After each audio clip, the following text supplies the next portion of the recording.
Hey, welcome to the show. Nice to see you. Hey, thank you, man. Much love, man. Respect. I'm looking around your house there, and I got to say, I don't see any Christmas decorations or anything. Not yet. It's still a little early for us. We normally start decorating after Thanksgiving, around that time. But and I'm actually, it's funny. My house is actually under construction, as you can see. We're doing, outside is a construction site. I don't know if you can see it, but I can't see it. I'll tell people listening to the radio. There's like all kinds of tarps up, and toolboxes around. It's just crazy things going on. It's a construction site at this point. But what am I going to do? What are you going to do? I'm glad you're staying healthy. You're staying healthy and all that, though. Yeah. I mean, it's Jamaica. We're here. Not allowed to travel in, obviously, because of the COVID restriction. But as long as you're with family, you're in the right place, man. That's wonderful to hear it. What made you want to put together a Christmas record? This really started from a conversation I had with Sting last year when we did the Disney Christmas. And we had done a couple of Christmas records in reggae. And we did like Morning is Coming and changed it to Christmas is Coming. We did Drummer Boy and called it Jamaican Drummer Boy. And we put them out on iTunes and they were well received. And we were like, okay, we should do a Christmas reggae album. And I ended up doing the tour with me and Nelly and Eve. And then I came back around March and started to work on the songs and then the pandemic kind of hit. And I was like, okay, this pandemic is not going to last no longer than probably 2 months. And then I'll just go back with Sting and it will just continue. So I started writing these songs and the pandemic never stopped. And Sting was stuck in the UK. I was stuck in New York. And, I just started to write them as my experience, my Jamaican Christmas experience. And then I finally was allowed to come back into Jamaica. And then we got stuck in Jamaica. I couldn't travel again. So I ended up getting some of my friends. I called Bounty Killer and Beanie Man and Junior Reid and Sanchez and, all of these iconic and, Omi from Cheerleader and, Shensia, all of these new acts and just kind of put this project together and, got my live band in and, did my backgrounds and my horn section and just kind of, I couldn't tour, so might as well I write and create. And that's what we ended up doing. And, of course I called Neo and Ding Dong and they came and did their thing. And Neo sent me some tracks, Joss Stone sent it, Carey's, Martin, who produced that track with me, literally said, hey, Carey's would be a perfect person for it. I haven't met her yet, but he sent me her vocals and I was like, wow, I love the tone of her voice and how it really connected. So it just kind of just worked. It feels like I know it's a Christmas record and all that, and it's lovely, but it feels very meaningful when you're not able to be home. And I know you got stuck for a long time, and a lot of people aren't able to be home right now. I feel like it's a very meaningful Christmas album as opposed to just have something on in the house, Well, the thing about it is because it's a Jamaican Christmas, a Caribbean Christmas, an island Christmas. One thing we have going for us is the weather. So normally when there's not COVID, Christmas is filled with parties. There's a day party, there's a night party, there's the white party, there's the boat party, there's the smoke weed party, there's a drink rum party, there's parties after parties after parties. Yeah. And then it tops off with the food and the culture. You're drinking sorrel, you having potato pudding. It's all of these things that we live in Christmas. It's just a time where family gets together. There's grand market. There's these things that are very iconic to the Jamaican experience. And I just wanted to embody that within the body of work and have you go through somewhat of a roller coaster ride of Caribbean Christmas emotions, Yeah, but you know what I'm saying, though? It's more meaningful now because most of us can't do those things. Absolutely, yeah. And that's why it made sense. But I wish I could say I planned it that way. It just happened that way. And because it was such party, I just really embodied party music in it and just did them as Christmas songs. Yeah, it's easy. It's a nice antidote, I have to say, for being a bit blue at Christmas. For example, take a listen to this. When me say nothing like Christmas in a J.A. It's one big party from night back to day. Laying out on the beach while catching some rays. Flip-flops on your feet, ain't no need for a sleigh. It's so lovely, yard vibes all the way. It's so lovely, where the palm trees sway. It's so lovely, best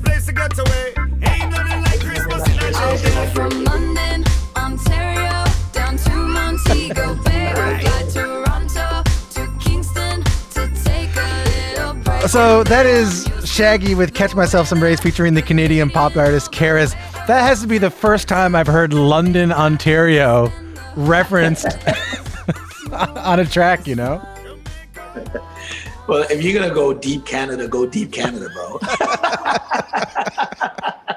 It was when I heard London, I was like, "Oh yeah, okay, England." And then you're lucky I didn't mention we didn't mention Newfoundland. That's where I'm from, man.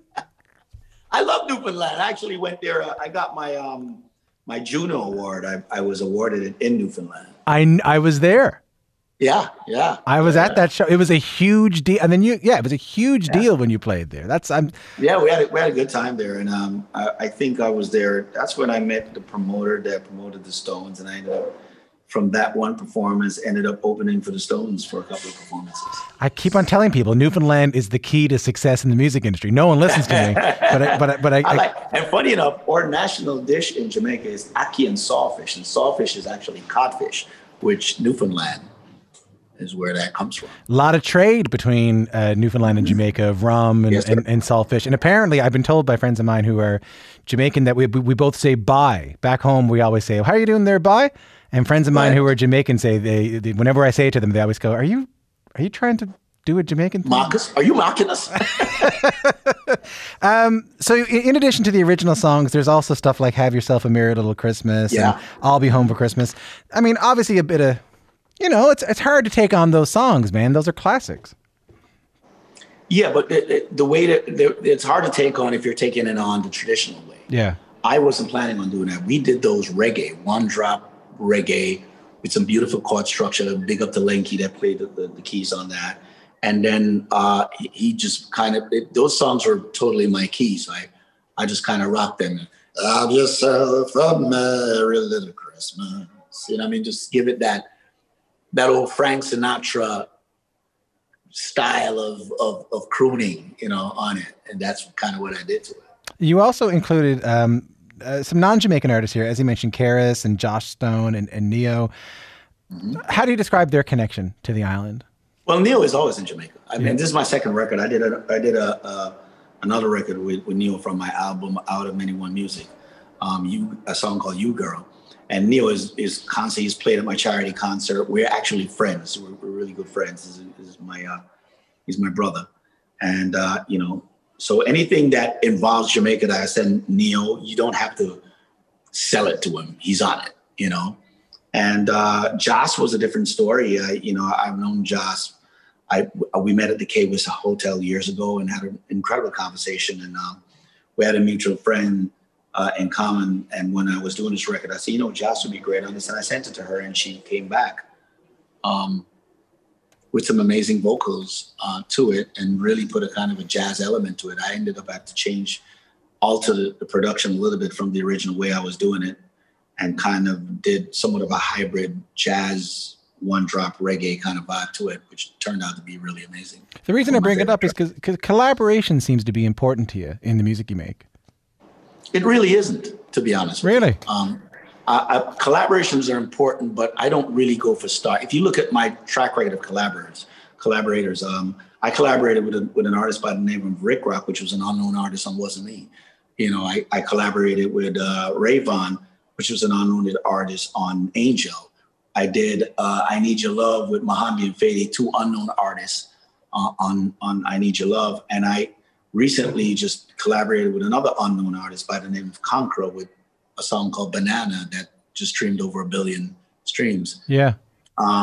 What's that? Was a TikTok sensation. What's that all about? I don't look for that super hot artist. It really has to be a rapport and a relationship and a mutual respect for each other's craft before I really get into the studio with them But you seem to dig it. Like you seem to like working. I mean, there's a lot of artists who would spend their entire lives working by themselves. You seem to dig it, I go off my ear. So if I'm doing a song, depends on how I'm writing the song. I might hear another voice while I'm writing it. And I'll go and get that voice because it breaks up the monotony of the songs or it brings the song. So everybody that I bring on there is bringing it to a level. When I wrote all of these songs on there, when I start to write the song, then I think like Ragamuffin Christmas, I intended it when I started to write the melodies of it, I intended it to be Barrington Levy. And then as it went on, it ended up being Junior Reid. And I was like, okay, Junior Reid is actually a better fit for it. You know, so as I keep going on, you know, I think of these artists, who would sound like this? Well, you know who this sounds like? This sounds like such and such. And then I'll just call them. And if they want to work with me, they come. If they don't, then I'll find I'll do the next move. I should point out, and I'm glad you mentioned Rick Rock there, because Christmas isn't the only thing you're celebrating this year. Earlier this year, you celebrated the 20th anniversary of that song. Take a listen. Take a listen.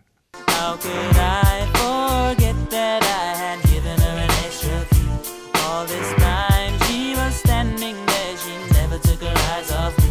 Oh, you think the woman access to your villa? Trespass on a weakness, all of your clean on your pillar. You better watch your back before she turn into a killer.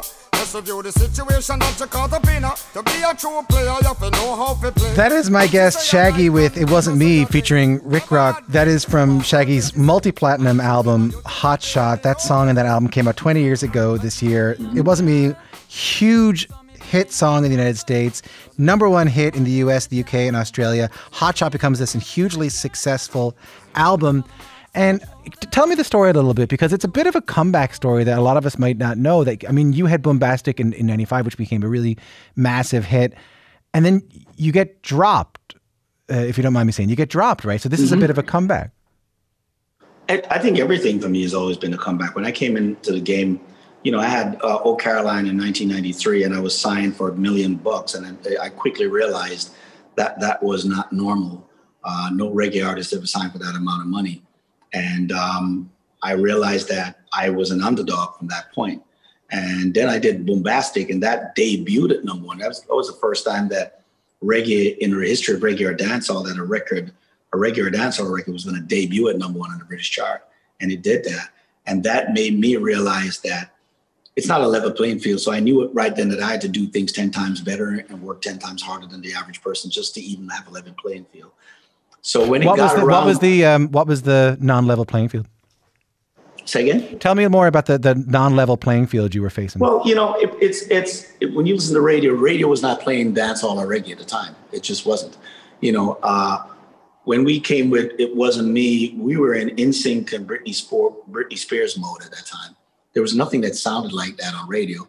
And I've always come with these really left field records that, you know, radio don't just jump on them like, okay, let's play the next Shaggy. It has to be doing so well that they can't ignore it. And record companies are not going to sit down there Monday morning and be like, okay, let's talk about the reggae guy and let's put money behind it. They're not going to put, you know, $1 million in marketing or $2 million in marketing behind no reggae guy. There's no track record of it working. Right. But they'll do that with Britney Spears or NSYNC because there's track record of that working. Right. So I knew I was the underdog, and I knew I had to work 10 times harder and you know, I had to follow up, you know. So if I was at an interview at 6 a.m., if I got there at 6 a.m., I would be late. Yeah. If I had to get there from 5:30. Yeah. You know, that's my mentality. You know what I mean? If I'm on time, I'm late. So for me, it was always embedded in me that that's what it is. And I was now representing a culture that was bigger than me. I was now the guy that is holding that flag and carrying that genre. And I had to step up to the plate. And then you get dropped from Virgin after Boombastic. And then, so tell me again, so Hot Shot is, once again, you having to prove yourself. Well, yeah, I always have to prove myself. After I got dropped, it was a chance calling from Jimmy Jam and Terry Lewis to do a song called Love Me for How Stella Got Her Group at the soundtrack. And I did it. And then, you know, they commenced to play me all the songs on the soundtrack. And I was like, there's no way my record is going on there, because they were playing me Boyz II Men, Mary J. Blige, and in fairness, they put the Mary J. Blige record out first to be the lead single, and it just didn't work. They just ended up playing Love Me with me and Janet off the album, and we did the video, and Janet didn't come in the video, so it wasn't even supposed to be a single, but it just ended up being a big record. And that really kind of set me up to get in the deal with the MCA. And then the record that I turned in was Hot Shot with Angel and Wasn't Me, and they still say they didn't hear a hit, so what do they know, apparently? Yeah, but then, you know, they put the record out, and a DJ in Hawaii started playing It Wasn't Me off Napster, and it was great. You know, incidentally, there's actually a on YouTube, there's actually a documentary on the making of It Wasn't Me, and that really speaks about it, that Vice did a really good job on. So, and anybody wants to check that out, it'd be great. Napster. It was illegally downloaded. Yeah, it was downloaded on Napster illegally. I feel like people miss the point of It Wasn't Me a fair bit. I feel like it's a song. It doesn't promote cheating. It's not about the guy gets caught, man. You know. Yeah, it's actually an anti-cheating song, but nobody ever listens to the end of the song where it says, "I'm going to tell her that I'm sorry for the things that I've done. You may think you're a player, but you're completely lost." You know, in other words, the guy that is there, advocating cheating doesn't get the benefit of it. You know, I mean, the victim didn't. The guy that cheated did not listen to this, did not take that advice.